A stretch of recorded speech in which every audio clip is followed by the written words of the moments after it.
So మొత్తానికి మనమైతే WhatsApp వదిలేసే టైం అయితే వచ్చేసింది. దానికి కారణం కొత్తగా వచ్చిన ఈ అరట యాప్. వాట్సాప్ జనవరి 2021లో ఒక ప్రైవసీ పాలసీని అయితే చేంజ్ చేసి అందరికి అలర్ట్లు అయితే పంపింది. ఫిబ్రవరి 2 లోపు మనం కనుక అప్డేట్ చేసుకోకపోతే వాట్సాప్ అయితే వాడడానికి రాదని చెప్పేసింది. సో ఆ టైంలోనే మనకైతే ఈ యాప్ అయితే పుట్టింది, అరట్టే అనే యాప్. కాకపోతే ఇప్పుడు ఎందుకు హైప్ అవుతుందని చూసుకున్నట్లయితే ఇది మేడ్ ఇన్ ఇండియా యాప్ కాబట్టి ఇప్పుడైతే మనకి ప్రమోషన్లు అయితే బాగా జరుగుతున్నాయి. గవర్నమెంట్ నుంచి ప్రమోషన్స్ వస్తున్నాయి. సో దానివల్ల అయితే మనకి అందరికీ బాగా తెలుస్తుంది. ఇప్పుడు దీంట్లో కూడా కొన్ని ప్రోస్ ఉన్నాయి, అలానే కొన్ని కాన్ఫ్లిక్ట్స్ కూడా ఉన్నాయి. అవైతే వీళ్ళు ఇంకా అప్గ్రేడ్ చేయాల్సి ఉంది. ఇంకా అప్గ్రేడ్ చేస్తామని కూడా చెప్తున్నారు. సో అందులో అసలు ఎలా ఉంటుంది, ఫీచర్స్ ఏమున్నాయి అనేది చూద్దాం. మనకి ఇది ఉండడం అయితే 2021 నుంచి ప్లే స్టోర్ మరియు యాప్ స్టోర్ లో అవైలబుల్ గా ఉంది. కాకపోతే ఇప్పుడే డౌన్లోడ్స్ ఎక్కువ అవుతున్నాయి. దీని యూఐ కనుక చూసుకున్నట్లయితే మనకి సేమ్ టెలిగ్రామ్ ఇంటర్ఫేస్ లో అనిపిస్తుంది. వాట్సాప్ ప్లస్ టెలిగ్రామ్ కాంబోలో ఇంకా ఓపెన్ చేయగానే సేమ్ టెలిగ్రామ్ లాగే మనకి మోజీస్ అయితే కనబడుతూ ఉంటాయి. కింద అగ్రీ అండ్ కంటిన్యూ కనబడుతుంది. అది కనుక కొట్టినట్లయితే మన నెంబర్ అయితే అడుగుతుంది. మన నెంబర్ అయితే కొట్టేద్దాం. ఈ ఓటీపీ లాగిన్ లో కూడా మనకైతే కొన్ని కాన్ఫ్లిక్ట్స్ అయితే ఉన్నాయి. మోర్ నెంబర్ ఆఫ్ యూజర్స్ కనుక మనకి లాగిన్ అవడానికి ట్రై చేస్తుంటే ఓటీపీ అయితే సరిగ్గా పనిచేయట్లేదు. అంటే ఓటీపీ సెండ్ అవ్వట్లేదు, ఎర్రర్ అని వస్తుంది.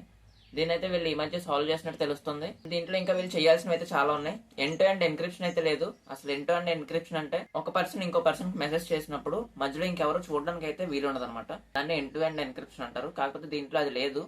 ఒక పర్సన్ ఇంకో పర్సన్ చేసినప్పుడు మధ్యలో వేరే వాళ్ళకి కూడా తెలిసే ఛాన్సెస్ ఉన్నాయి. సో వీళ్ళైతే దీన్ని అయితే గమ్మున తీసుకురావాలి. ఇంకా మనం ఓపెన్ చేయగానే నెంబర్తో లాగిన్ అయిన తర్వాత మనకైతే ఇంటర్ఫేస్ అయితే ఇలా కనబడుతుంది. సేమ్ ఇంకా టెలిగ్రామ్ ఎలా ఉంటుందో అలాగే కనబడుతుంది. కాకపోతే దీంట్లో మనం వాట్సాప్ లో చేసే పనులన్నీ చేయొచ్చు. దీంట్లో ఉండే కొత్త ఫీచర్ ఏంటని చూసుకున్నట్లయితే పాకెట్ మోడ్ అయితే ఉంటుంది. ఇది వాట్సాప్ లో మనం చాటింగ్ చేసుకున్నట్టు అనమాట. అంటే మన నెంబర్ మనం చేసుకుంటుంటాం కదా, బాగా ఇంపార్టెంట్ మెసేజెస్ ఆర్ నోట్స్ అలాంటివి చేసుకోవడానికి అయితే మనం వాడుతూ ఉంటాం. సేమ్ అలానే దీంట్లో అయితే పాకెట్ మోడ్ అయితే వాడుకోవచ్చు. అండ్ ఇంకా దీంట్లో కూడా మనకి బ్రాడ్కాస్ట్ మరియు ఛానల్స్ అయితే ఉంటాయి.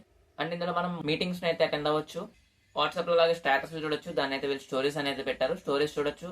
అండ్ మనం ఎప్పుడు లాగే వాట్సాప్ కాల్స్ చేసుకోవచ్చు, వీడియో కాల్స్ మాట్లాడుకోవచ్చు. సేమ్ ఇంకా మనకి వాట్సాప్ ఎలా అయితే యూజ్ అవుతుందో అలానే యూజ్ అవుతుంది.